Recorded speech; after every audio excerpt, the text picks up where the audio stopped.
Alright,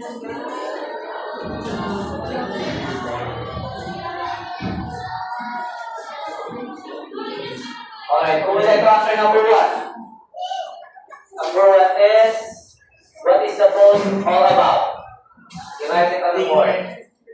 What is the post all about? Who would like to answer? You can see it clearly in the post now, in the Facebook post. What is the post all about? Please write it on the board. What is the post all about? What it's about? It's about? Oh, who can write it on the board? So, yes. Miss Kanakman? Agabante?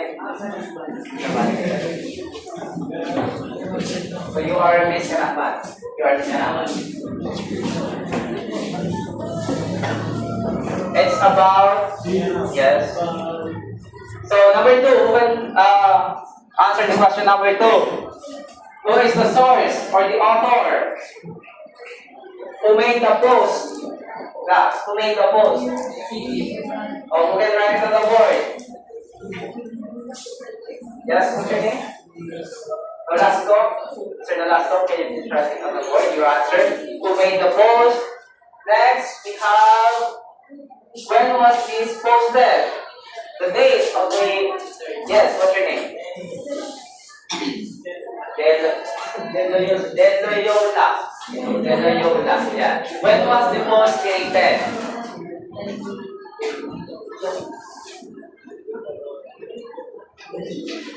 How about the fourth question class? What evidence supports the claim? What can we see on the post?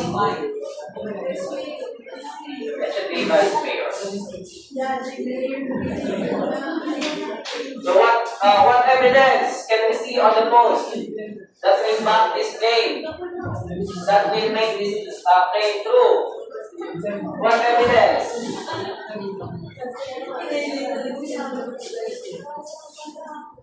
So we are going to skip question number 5.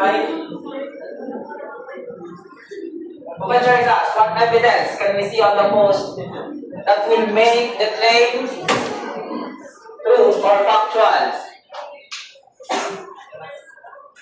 What are the evidence? What is the event or the is there any, what is the cause of the shift in learning modality? What is the cause? What is the reason why behind the change in learning modality? So Quran, we can write that here. So Quran. So this could be our evidence to back this claim. Are you getting it, class? So this is the reason why there is a change in learning modality. So what is the post all about? It's good. It's about the non-fellowship learning modality. Who made the post? Vice Mayor David Bernardo. Very good. It was posted in January 5, 2026. And the evidence is there is a shear line. Shear line, photograph or shear line. So, what you just did, class, are the ways on how to check the information if that is fake or true. So here's the step by step for us to organize. Number 1, we have to identify the source or the author. All together, please read the definition. Identify who created the information. Trust reliable sources such as government agencies, news organizations, and experts. Alright, we have to identify the source or the author. In this particular post, the author is, who is the author, class? We have Vice Mayor David Bernardo. And is he reliable? Can we trust Vice Mayor Bernardo? Why? Because he is part of the government or government agency. So next, we have the date. So, altogether, please read the definition. Ensure that information is current. All news or data may no longer be accurate or relevant. We have in checking if the information information is true, we should check when was the post created. So in this post class, when was this post created? 1 year. 2026. So we have to consider the date because if this post was made in January 5, 2024, are you still going to believe it? No, because the event in 2024 is different from the event in 2026. Is that clear? Next, we have the evidence. All together, please read. The definition. Alright, definition. Reliable information is supported by facts, data, statistics, or credible references from Evidence.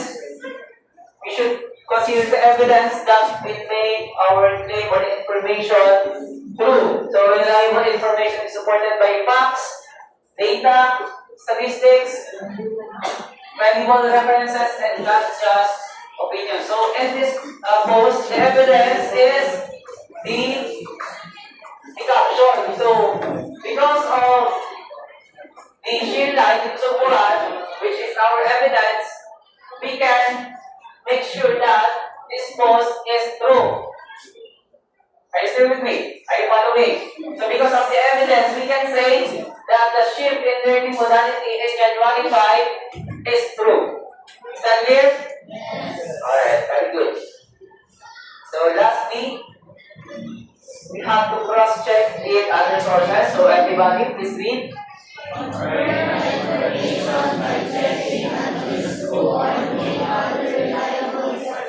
So what does that mean, class?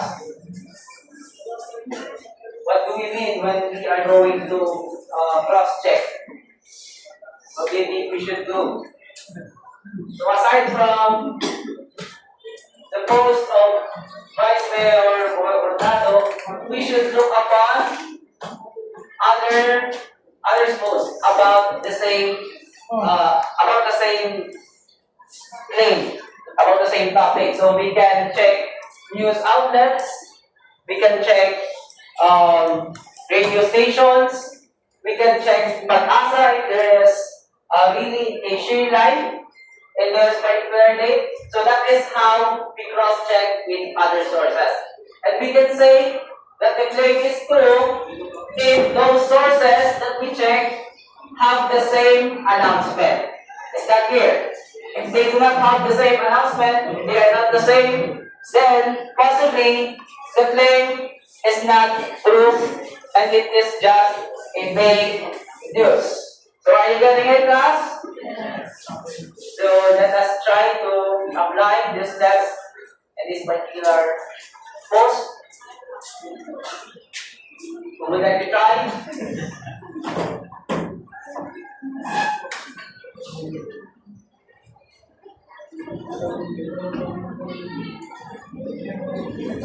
Never mind the date because there is no date indicated. Because yesterday is that post. So number 3 is not included. Alright, we can try. Number 1. Other hands, number 1. Would you like to try number 1? Answer number 1. What is the post all about?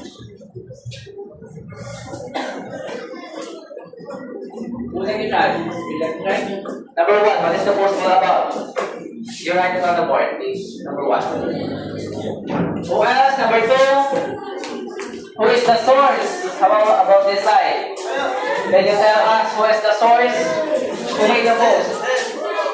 You just have to look at the you say that post.